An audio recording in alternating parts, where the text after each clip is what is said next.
Hey, and welcome to another episode of SRTV Game Reviews. Today we'll be talking about Metal Gear Solid 5, The Phantom Pain.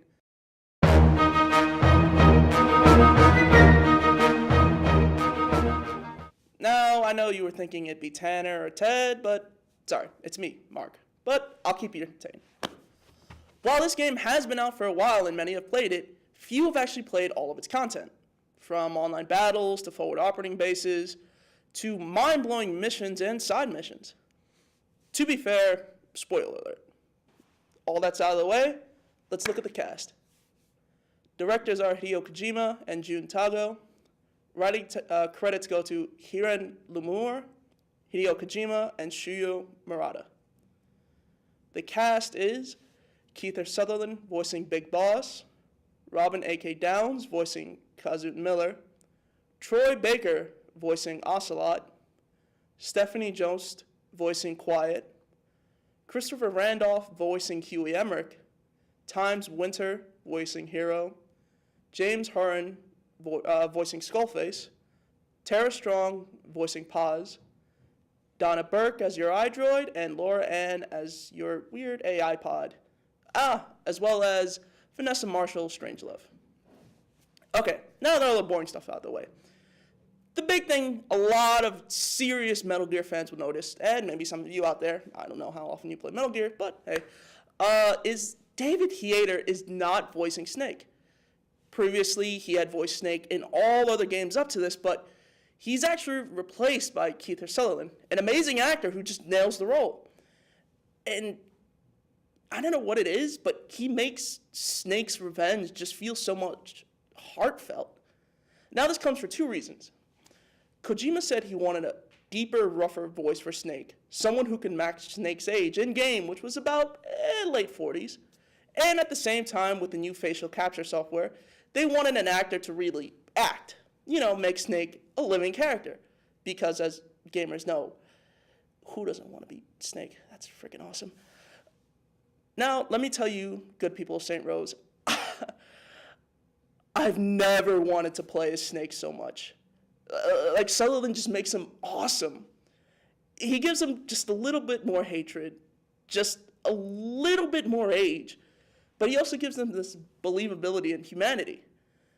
As you begin to understand that the war he's in, and any war really, is never truly justified on any side.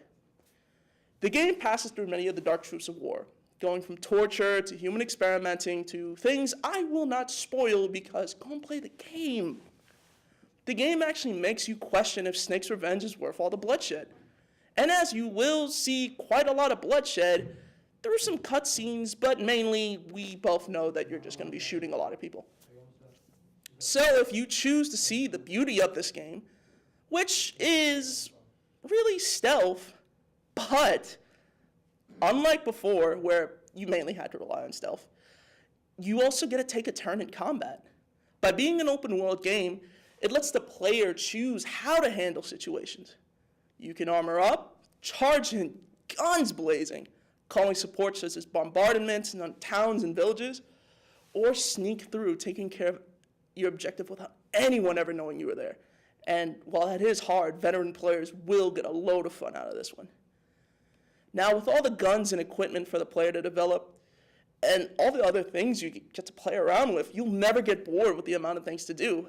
As between the forward operating bases and all the side missions, it's gonna be a lengthy time you're gonna be in this game. Now let's talk about the story, because as per usual, Kojima has written an amazing story following the last couple games. The events take place after Peace Walker, a great game. If anybody has like $10 to spare, go and pick it up. It's awesome.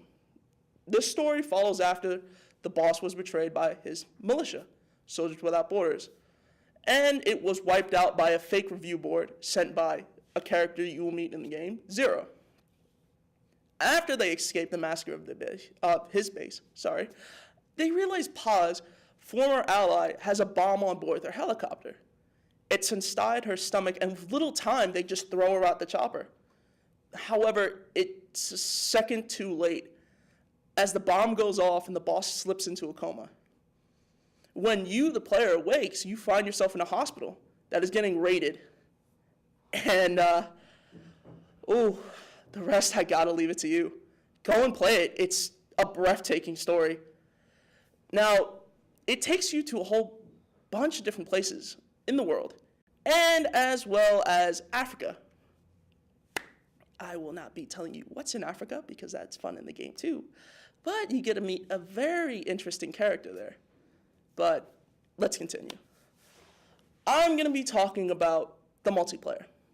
Now, multiplayer is broken up into two different sections. The first is forward operating bases, where the player can infiltrate other FOBs, forward operating bases, and choose security teams. And also, the game allows you to develop equipment and weapons to further protect your base, which is gonna get very hard, especially when you start racking up allies and rivals. People that just want to go at you for no reason. Now, this is an amazing feature that gives the player who maybe isn't great at PvP, hey look, I wasn't all that great at COD either, to excel. Yeah, you don't need the new tube. You would get more interest out of building bases. Trust me, it's a lot of fun. Now, you might be saying, but Mark, I want to cause people to rage quit. Hey, fear not, kids. If you think your skills are MRG Pro, or if you just want to get into PvP, I mean, hell, I love popping a couple heads every now and then. PvP multiplayer portion lets you go head-to-head with other possible MLG status players. I mean, come on, to be honest, that's the only person that's there.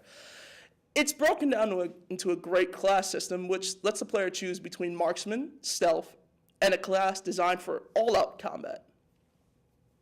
The game lets you keep your own playstyle while making the rest of the team useful.